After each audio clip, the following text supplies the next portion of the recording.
বন্ধুরা, যারা জীবনে কারো কাছে কষ্ট পেয়ে তা ভুলতে পারেন না তাদের জন্য শিক্ষণীয় একটি গল্প। এক চালাক ব্যক্তি কয়েকজন লোকের উদ্দেশ্যে একটি মজার জোকস বললেন। এটি শুনে সবাই পাগলের মতো হাসতে লাগল। কিছুক্ষণ পর লোকটি সবার উদ্দেশ্যে আবার সেই একই জোকসটি বললেন। এবারও তাদের মধ্যে কয়েকজন লোক হাসলেন ও বাকিদের আর হাসি আসল না। এরপর সেই চালাক ব্যক্তি একই জোকস বারবার বলতে লাগলেন। শেষে এমন অবস্থা হলো সে বারবার একই জোকস শুনে হাসার মতো আর কেউ থাকল না।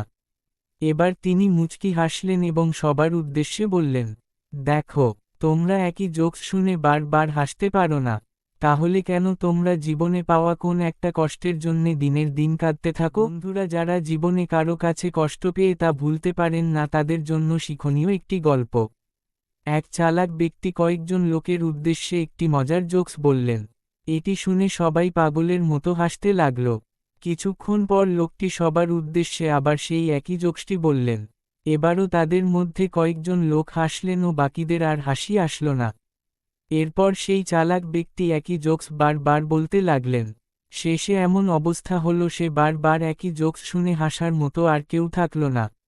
এবার তিনি মুচকি হাসলেন এবং সবার উদ্দেশ্যে বললেন, দেখো, তোমরা একই জোকস শুনে বারবার হাসতে পারো না, তাহলে কেন তোমরা জীবনে পাওয়া কোন একটা কষ্টের জন্যে দিনের দিন কাঁদতে থাকো?